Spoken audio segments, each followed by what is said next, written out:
All right. Hi, everyone. Welcome to another After Hours animation event. Thank you so much for being here. Today's event is hosted by Anna Firth. It's called Frame Grabbers, and we're also going to be joined by Cameron McManus, who's going to help out with a little demo. So really excited to learn all about Lunchbox animation and everything that they have to share. So just a quick little background on our hosts today. Sorry, pulling it up. So Anna Firth is a California-based visual artist using traditional drawn animation methods to create gifs and expanded cinema works. Her animations often crowd anthropomorphic stock characters into the video frame and weave the characters' cartoonish bodies in infinitely looping scenes.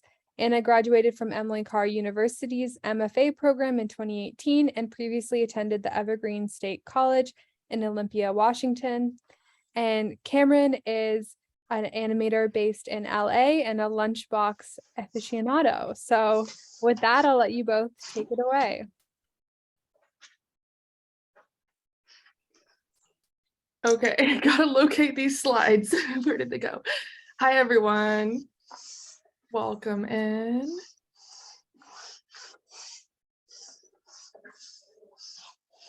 Hello.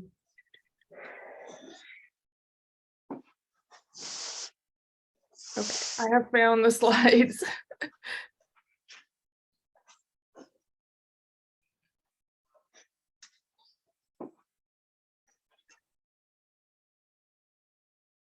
Look good? All good. Looks great. Okay, welcome to Frame Grabbers. It's 1996. I'm 2 years old. Henry Selick's James and the Giant Peach is in theaters. The Smashing Pumpkins are on The Simpsons. And Howard Mosaico and Arthur Babbitt's released the animation Toolworks Lunchbox.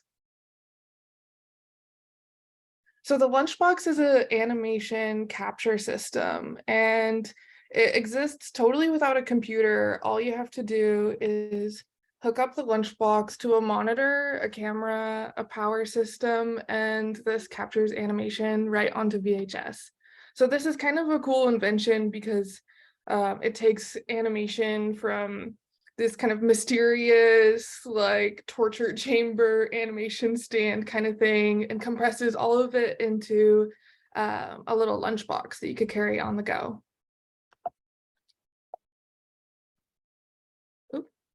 So let's kind of look at the context that the lunchbox shows up in. So here's the little timeline, and I've highlighted an area of portability equals access. So kind of cool movement going on with animation capture technology to make it more available. But way back in 1935, popular through the 80s, and honestly still today, we Anna, get the sorry. like, oh yeah. We can only see the first page. I think it's like Oh no. It's on like the cover? Yeah, it's on the cover. Oh, we missed a lot of slides then. I could switch to PowerPoint. Whatever works for you. I can also try share, whatever.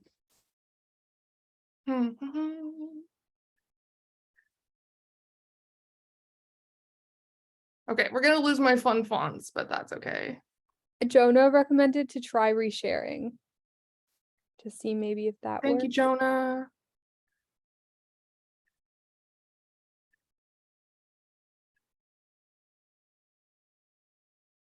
A whole talk without visuals, that's not very good.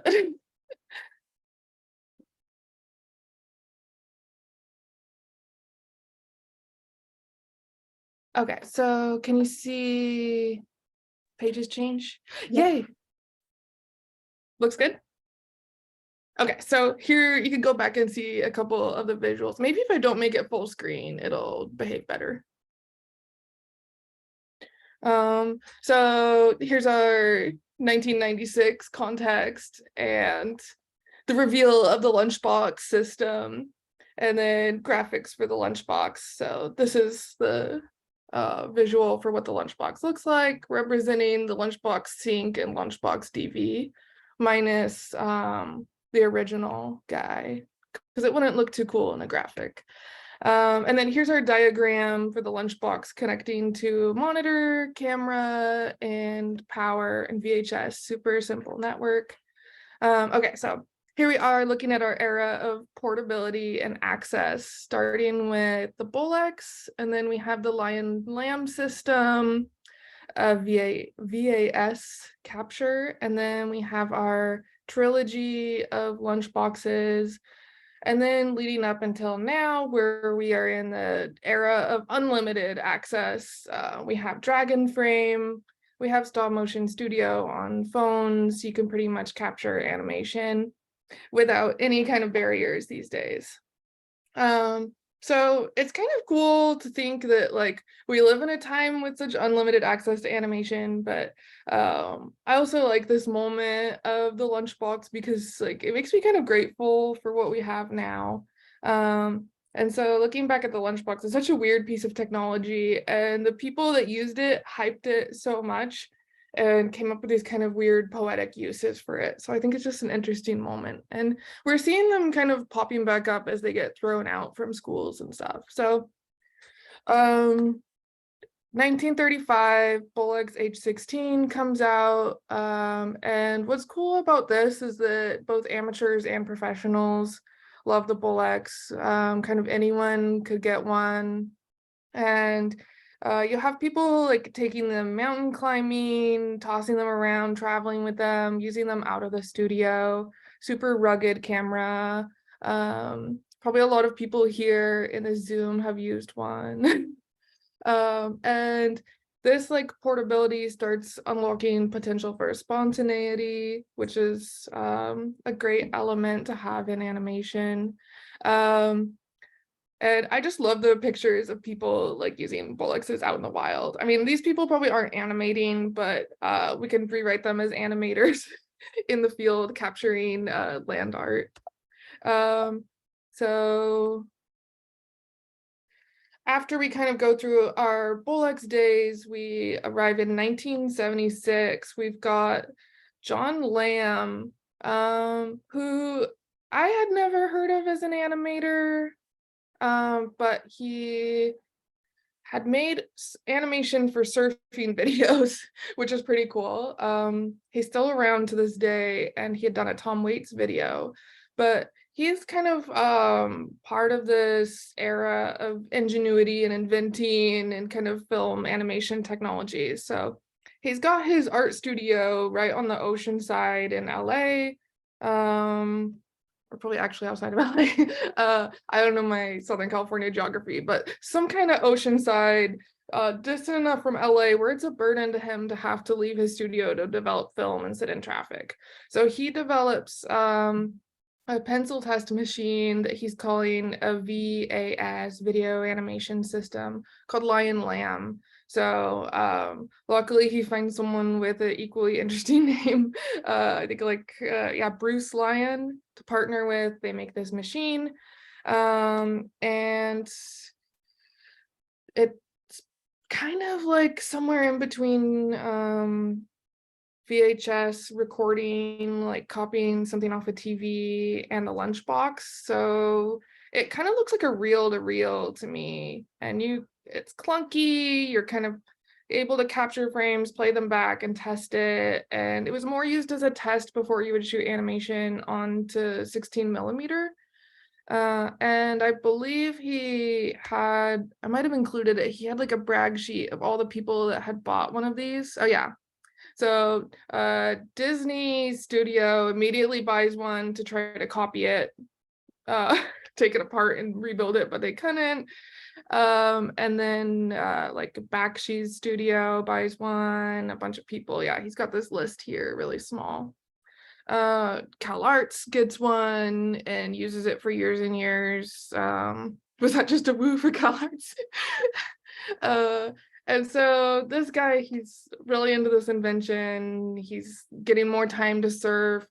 He becomes the portability because instead of being kind of locked to needing to develop, his studio gets mobility from not having to be developing stuff. It's all locked down. So that's Lion Lamb. And then, yeah, every animator needs one still to this day. This holds true. I saw, like, even though his website seemed to really say this was kind of the best technology, I saw a lot of valid criticisms of it. I'd be interested to hear after the talk if anyone's ever used one, because I had honestly never heard of these till researching for this talk. So I'd love to learn more about this. And then I also uncovered that he had another product called the Lion Lamb video rotoscope, which he had used to make the Tom Waits music video. And I think this contraption looks really cool. It's like a rotoscope machine on wheels, and it's blue, or whoever has this one painted it blue. Lion Lamb video rotoscope. I'd never seen one of these either, but it uses the same kind of frame by frame technology to go through and roto. And then I also uncovered this moment where the Lion Lamb machine, not the rotoscope one, but the frame by frame capturing one, he starts marketing it to weapons research with the government, taking it out into the field. And I found this academic paper kind of talking about, oh, animation can be used in the medical field for research, all this stuff. And now we're going to use it for nuclear weapon research on a field. I linked that in my slides if anyone's interested in this kind of disturbing use of it. And so John Lamb doesn't like speak against this anyway. He's like, it's great to see my product used in many applications. I guess that's our endless film and military technology connections at play. A little on the milder side through the 2000s, around the same time that we're getting Lunchbox, we start seeing Sanyo ID Shot, which is this really cute little clunky camera that was a camcorder that could do frame by frame animation capture. So this guy could shoot really, really tiny resolution animation. It was good for pencil tests and just, yeah, I mean, inherently portable because it's the size of your palm, basically. And so there's kind of a lot of technologies around the same time as Lunchbox, like the ID shot that could kind of do the same purpose, but in a slightly different way. This one is another one I hadn't heard of, but I found a lot of old stop motion blogs talking about these little guys. And it's fun to see people just kind of through the 2000s finding, hey, whatever works to capture animation and using it. So then, yeah, through 96 to 2006, we reveal our three horsemen of the animation video capture apocalypse, starting with the video Lunchbox in 1996, Lunchbox Sync in 2001, Lunchbox DV in June 2006. And I'm open for correction on these dates. All my resources for this talk have come from like Internet Archive, clicking through the years, trying to find this. A lot of the websites with this info have been turned into like weird blank domain pages at this point. But this is my best approximation of the days based on the website's kind of launches of them. So these were often kind of launched secretly, subtly through the internet, and places like SIGGRAPH, we see the first one revealed, and then the last one kind of, where was it launched? Some other festival.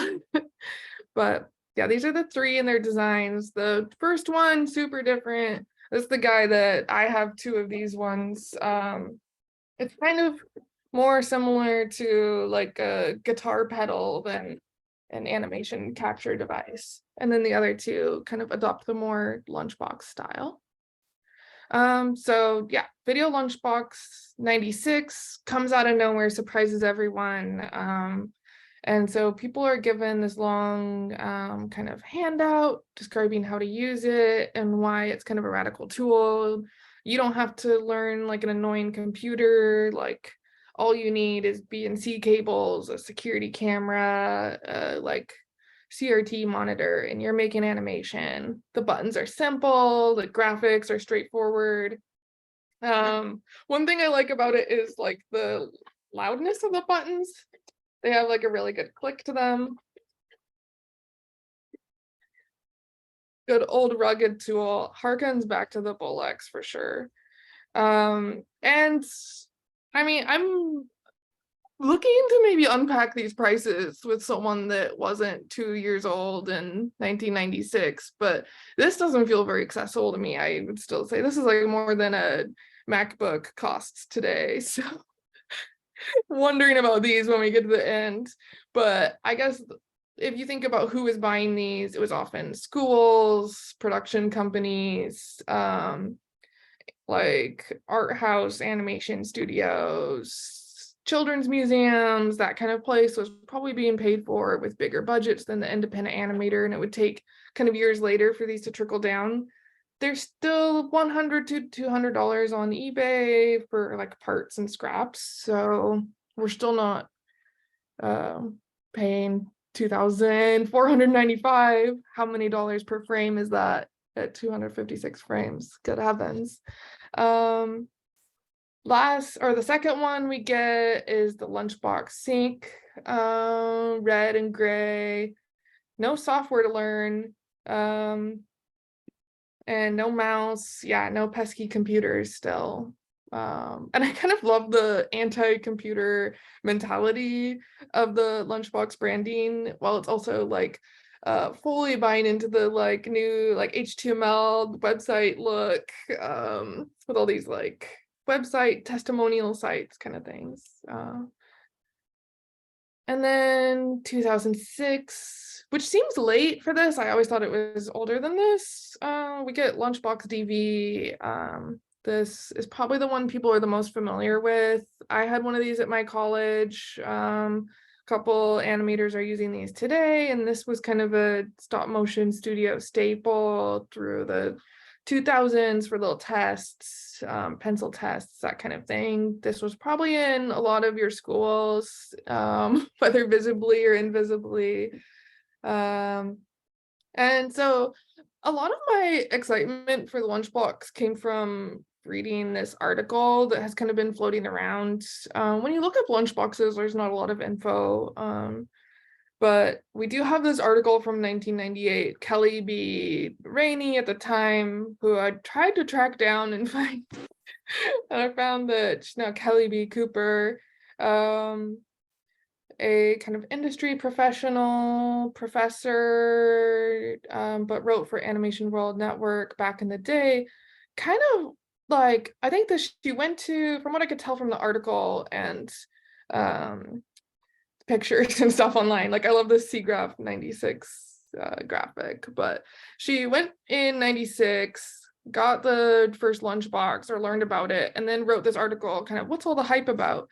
And I love this article because it's like silly, goofy, and like really like kind of testing like, why do I need this? Is it really that cool? But like one of my favorite little like moments about the Lunchbox comes out of this article that we'll come to later. I also found Lunchbox being talked about in this ASIFA Central newsletter, which also had this nice moment of animators had just come back from this like really nice retreat where they had like a barbecue and they stayed in a cabin, and like there were all these testimonials about that. Lots of testimonials going on in this era. People that could attest to how much fun animation was. But I liked this other portability going on. Yeah, bring back animation testimonials. The other portability of animators moving themselves, and the info being circulated in these newsletters and early websites and stuff. Gotta love the ASIFA Central design for the flyers in spring 1999. But I liked this. Oh God, I gotta move the Zoom stuff around so I can read this. Animators do lunch with Animation Toolworks, video lunchbox used in production on top animated shows. So 1999, we're getting some good testimonials going on of like all the shows that are using it and where these boxes are showing up. Schools, all that, blah, blah, blah, blah, blah. And I'm looking for these kinds of sources also because I'm trying to figure out where most of the lunchboxes could be today for what's left. So it's kind of cool to see like what studios had them and if these studios still exist, that kind of thing. Someone that couldn't survive without a lunchbox. Wow. And one of my favorite testimonials from the Lunchbox article is just more of the anti-computer sentiment. Computers are too complex and the technology upgrades are so frequent that the learning curve keeps you from mastering the tools. So true. It seems that computers are taking the focus off the art. The video lunchbox has a minimum learning curve with no upgrade manuals. Everything is in the box, just plug it in. Love that. So my favorite kernel from the article is this moment where Kelly is interviewing Gary Schwartz, the CalArts professor who gave this quote. And I couldn't quite track down where he is today. But he gives this really strange testimonial that about the portability of Lunchbox. So even though this device is pencil test, kind of frame testing thing, people really grabbed onto the portability of it, the handle and the size and stuff. So he said the system's light enough to carry into a rural town, plug into a socket and play it. And so he says that he actually one day took it into a potato farm, taught the farmers how to make animation, and that this all happened in one day. And so, like, if I have one goal in life, it's finding where this video is. If this story is true, like seeing this potato farmer animation, what they made, like, is it pixelation? Like, I need to see it.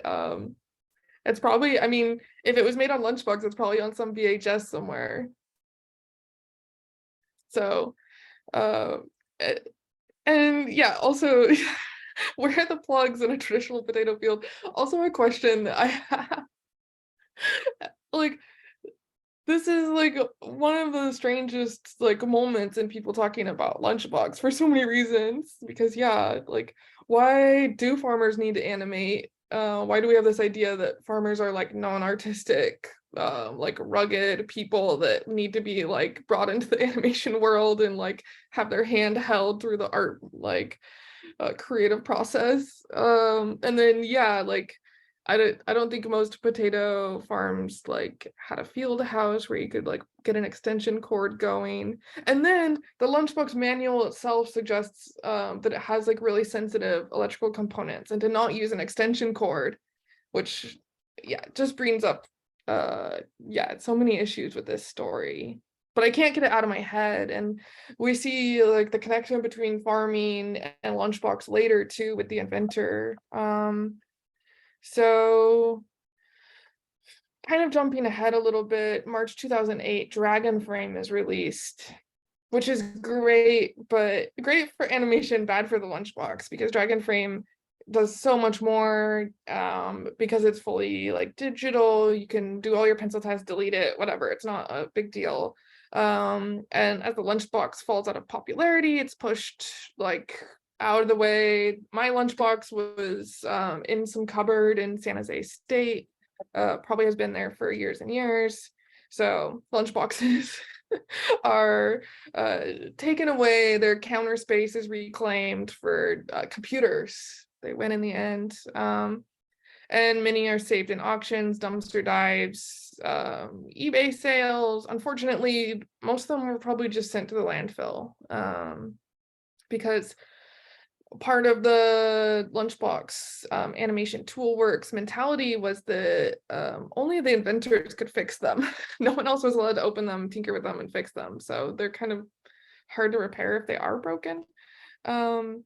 And so the inventor, Howard Mozico, that we remember from the beginning, one of the founders, he had been a software developer, kind of inventor, kind of type, worked in and out of tech. It's kind of unclear to me what his relationship was to animation, if any, or he just liked inventing things. But he was very passionate about the Lunchbox and what it did. So, and his website was testimonial to that. But he ended up getting his Oregon farm. He turned it into a winery and opened a vineyard with his daughter. The wine was called Et Feel. My French pronunciations are not on. With daughter, his daughter and him open a winery, and then that's kind of his life post Lunchbox. And unfortunately, in 2017, he's found after a farming accident, he was actually run over by his own tractor, and no one's really sure exactly what happened. Just a horrible accident. And this is kind of where the website gets archived and kind of turned to just a link to the manuals for the Lunchbox. And kind of all support is lost for them. Technically, like this is where they can't be really repaired anymore, because before you just get the address, the phone number, and you're meant to call them up, write them a letter, and you get it fixed. But that's kind of the end of that. And there's some really great kind of write-ups on stop motion websites, kind of summarizing Howard's life work and stuff with the Lunchbox, which is cool to see. And so that brings us to today's kind of topic, which is around portability and kind of what we make of this like moment in animation. And so I'm just really like stuck on this idea of this like potato farmers animating this portability, this like who you bring technology to idea, and if there's any use for kind of something like this anymore. With like laptops and Dragon Frame, we can take any animation kind of into the field now, and even with just like regular photography and being able to composite it later. But these pictures are just kind of nice to look at for Lunchbox today. These are taken by Cameron McManus, shout out, who put the Lunchbox sink back into the field for this photo shoot.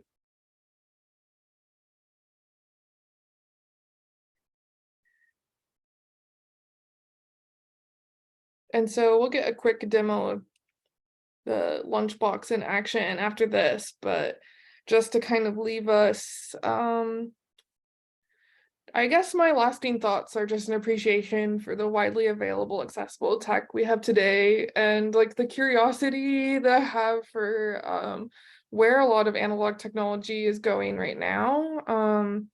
I'm a sucker for going to universities and asking what's available, what's being tossed out, that kind of thing.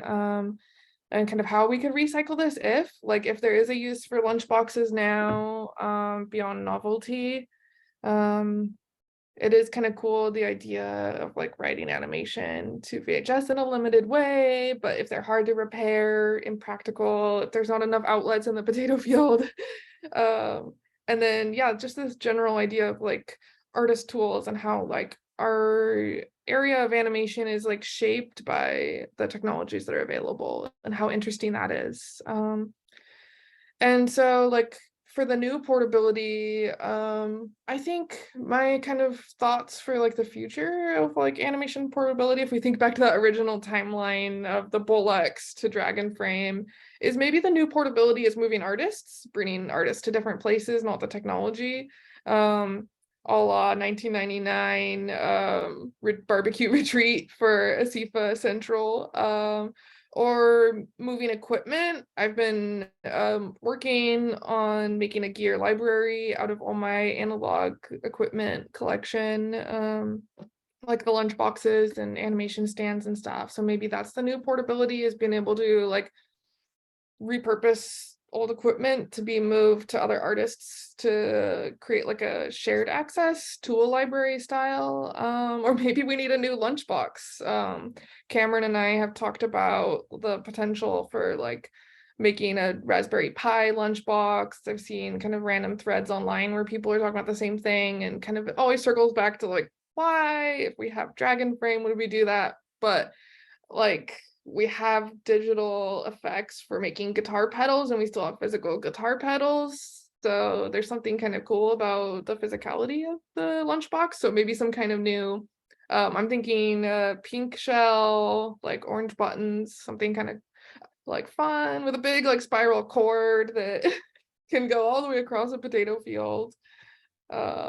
Yeah, so these are kind of my lasting thoughts, and I'm hoping to do the demo, a little demonstration next, and then we can kind of open up to a discussion. I'd love to hear people's testimonials, daydreams, thoughts, any questions or anything. So with that, maybe we can toggle over to Cameron and then switch over to a discussion.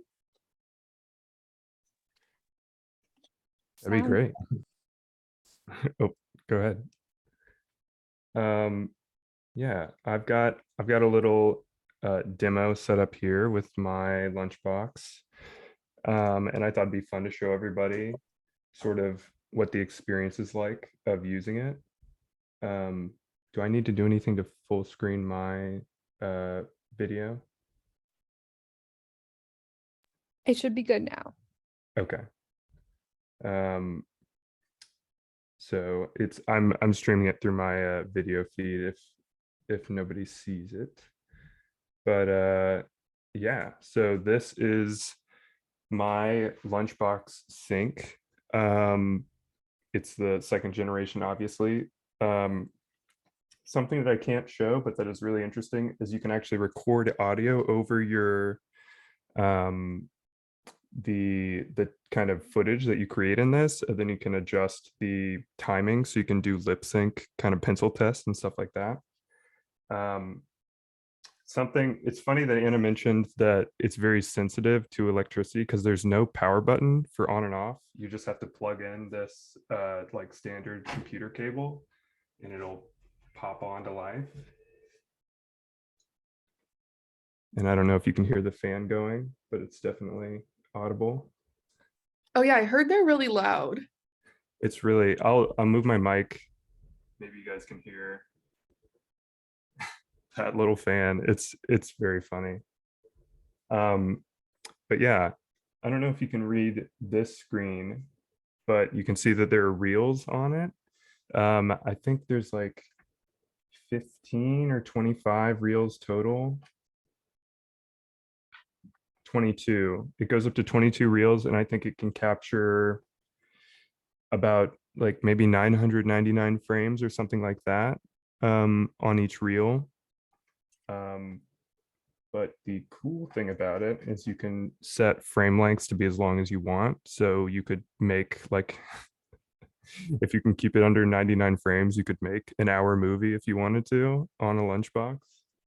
Whoa. This, I'm gonna hit yes to select that reel, and it should pop up. Oh, there we go. It's got S video. Oh, it's a little finicky with my setup currently. It's got like S video to a VHS camera right now, and then S video out to this little monitor that I have set up. I thought it'd be cool to duplicate the widescreen, but that might be a little too much. So I'll do that. And then you've got the footage here. Nice. I thought I would do a little, maybe like a little finger puppet, like jump animation to show you guys how this works. So to capture frame, this is the capture button. And then see, I've got frame 1, and it's only for one, it only lasts 1 frame long. Over here, I can adjust the length that it lasts. So I can make it on 4s. And then if I want to capture the next one, I'll do that. And now you can preview the frames by going back and forth here. And then this button right here is the live, kind of switches the live view. So you can kind of find your next frame. If you go to the final frame and hit play, it'll play it to the live video. But I'll just go ahead and animate my hand really quick so I can demo that. Forgive the quality of this animation.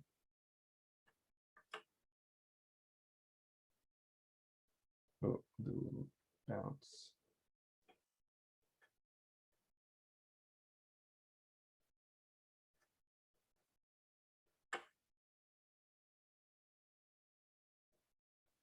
I like this character. He's, he's a cool little guy.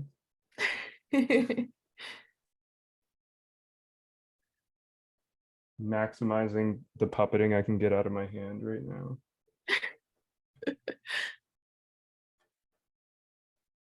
I think it's impressive how many different settings they added in each version, because you have so many more than mine, because mine pretty much just has like the 2 frame rates, capture, and onion skin, and then playback video. Like has like 1/4 the amount of buttons that you have. It's really, yeah, it's kind of crazy. And it really feels like a fully featured like animation system. You can delete frames. I can like insert frames in the middle of my sequence. The only thing I can't do, which you might miss from Dragon Frame, is like copying and pasting maybe. Like when you delete a frame, it's deleted, but it's I don't know, it just feels supernatural. To all the testimonials points. It's very like, this makes sense. I'm in the middle of animating and I'm having fun, and that's it. And you're in a potato field. I'm in a potato field. Pretend I'm in the barn right now.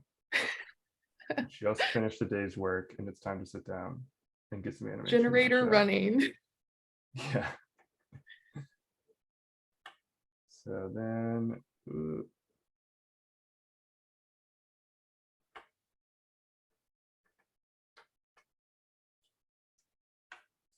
find my first kind of view here.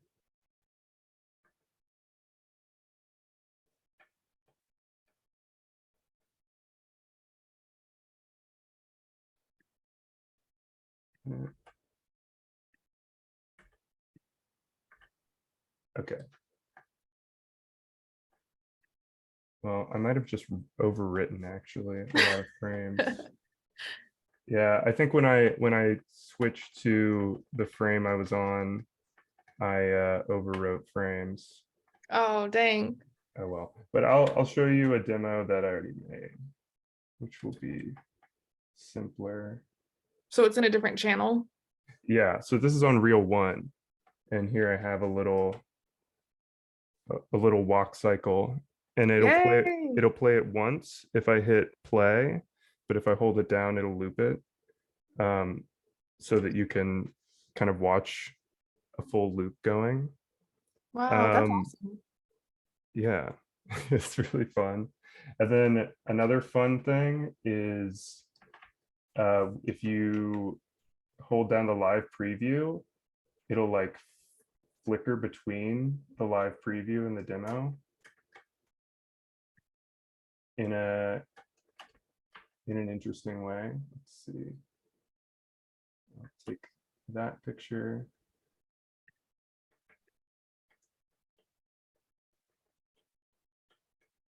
Oh, cool.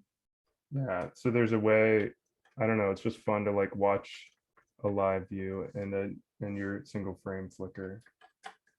But if I'm trying to delete that frame, I just go over here and then hit yes to confirm that.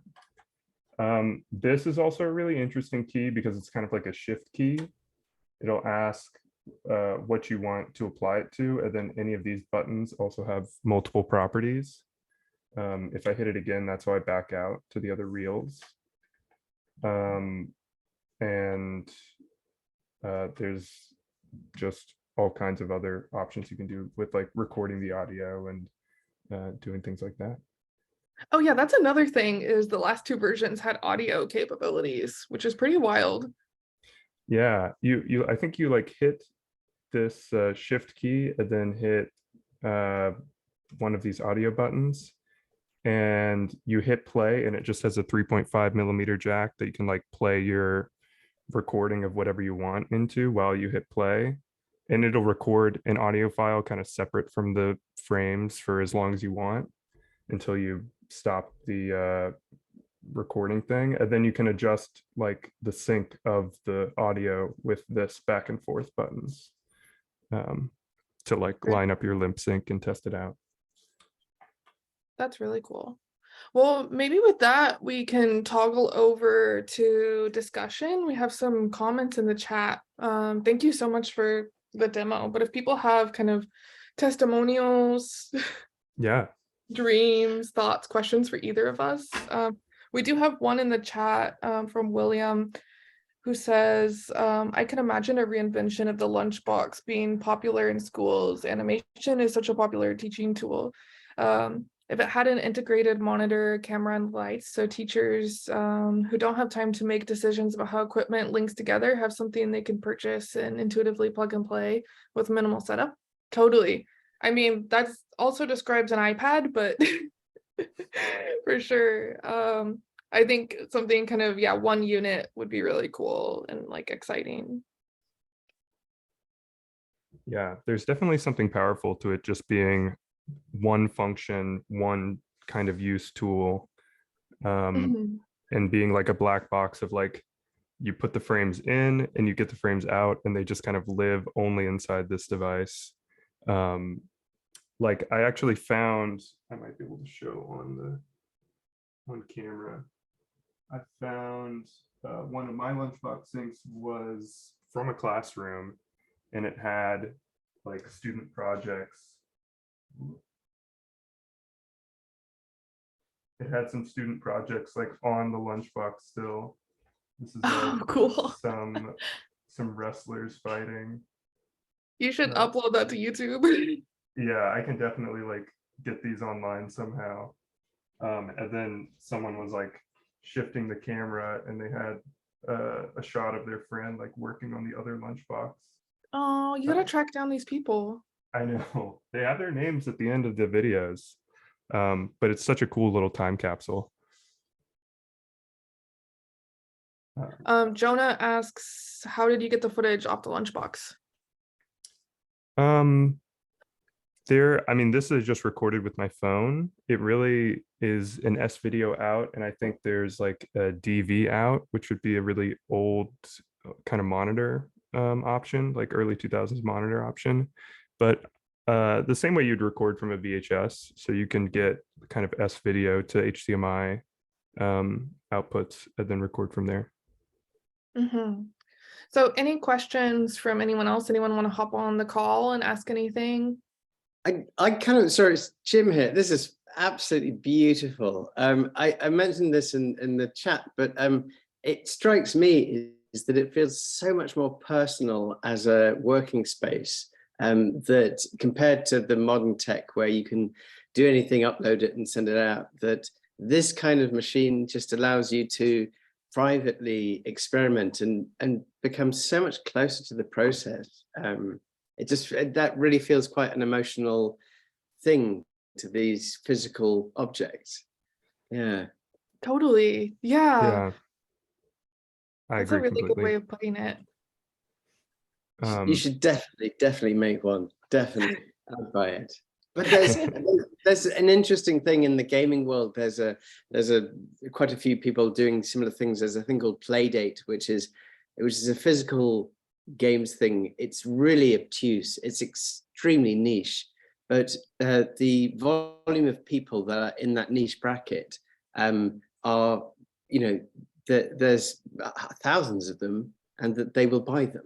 And you don't need a billion people. You just need a few thousand. And yeah, I'd buy one. Yeah, I mean, there's something to be said for the one unit idea, because even with Dragon Frame, you have to buy like a nice camera. You have to get a DSLR, which is already costing you north of $700 probably.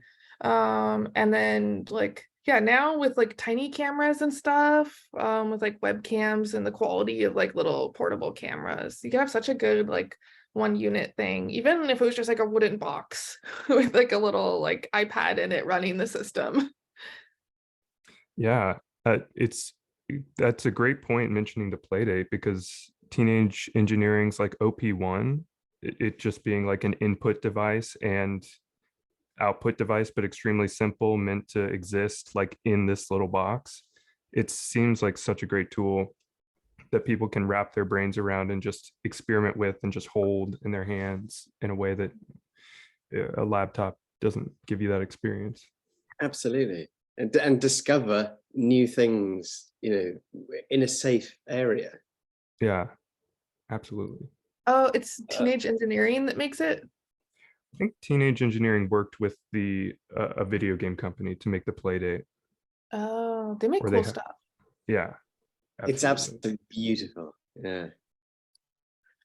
And then we have a message from Quinn in the chat who says $200 on eBay for a DSLR. I haven't bought a DSLR in like 10 years, so true. $200 is still a lot of money though.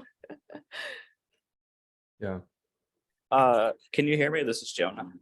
Hi, Jonah. Yes. Hey. Yeah, I was thinking, I mean, this is so great. Cam, thanks for this live demo. Anna, the research was awesome. Yeah, really good stuff. I was thinking, like, just the experience I've done teaching younger people these days, like the closest thing I could think of now is like the stop motion studio app on an iPhone or something, where it's like everything is there. Like it's basically the Lunchbox plus a camera, like easy to play back. But yeah, like I love the idea of something that sort of like takes away all the like outside influence. Like it's so easy when you're on a phone to just like switch to Instagram or whatever other thing, especially like younger kids. They're just like, yeah, there's so many of these like outside influences like pulling them away from actually working. So yeah, it's like a dumb, we need like just an iPhone that's just this app and can't go to other things. Yeah, this is great. Absolutely. Something about the physical buttons too, like just being able to like toggle between stuff and kind of get kind of muscle memory on how everything functions. It just feels so good, and you don't get that from tapping a screen or even a keyboard when it's used for so many other purposes. Totally. Yeah, it makes me think of this like ad I've been getting on Instagram for these like it looks like a Kindle with a keyboard. It's supposed to be like distraction free writing, so you could like write your poetry without like having like the idea of other apps being near it.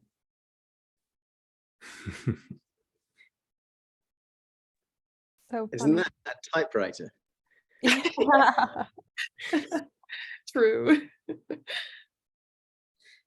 Pencil. Pencil's a good point. Oh yeah, and William says very good for younger kids who don't have a phone yet. That's true. Yeah, not everyone has a phone also.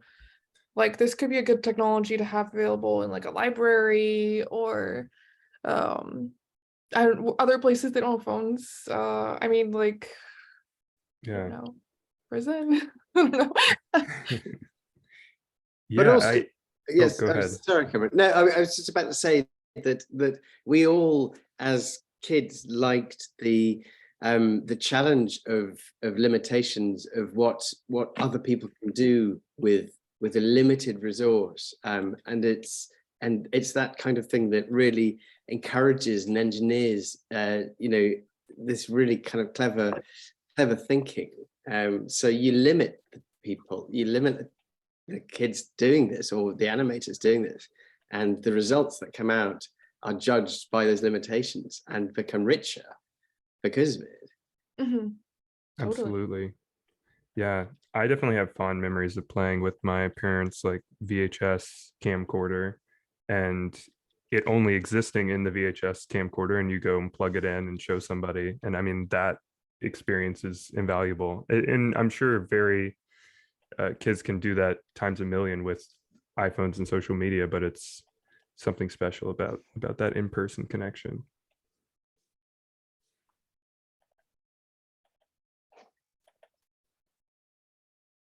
Anyone else have any thoughts or Feeling inspired or anything? Cool. Well, maybe that's a good point to wrap it up. If there's no, oh yeah, William says that they worked with a youth rehab center doing animation where the young people can have a phone or webcam. That's like my dream, is to be able to set up a animation resource for incarcerated people, because just like the potential of like animation art and stuff would be really cool. That's amazing that you had that opportunity. Thanks for sharing that. Oh, thanks, Johnny. And yeah, if anyone has further like research or anything they want to share, send to both me and Cameron. Hopefully our shared interest in this could come up with some kind of piece of technology or zine about this or something. But yeah, thanks After Hours and McKenna for having Lunchbox space, and thanks Thank Cameron you. for the amazing demo. Yeah, thank you both. This was amazing. Thank you for like the deep dive on the history. Please keep us posted if you find the potato farmer video. I would love to see that. And this was such an incredible demo. So thank you both so much. Please come back anytime. Truly invaluable. I know, Anna, this is your third talk, and whenever you want to do a fourth, and if there's anyone else like tuning in, like please know like the door is always open. Just send me a note. Love having this to be a space for people to come and share what they're interested in, because I would have never learned about Lunchbox animation. So thank you very much. And then just a quick note, our next event's on December 3rd, hosted by Harry Sung, and will be on the principle of mixed media animation. So stay tuned for that. Yeah, thank you both so much. I hope that everyone has an amazing Sunday. Yes, thanks so much, guys. Thanks, everyone.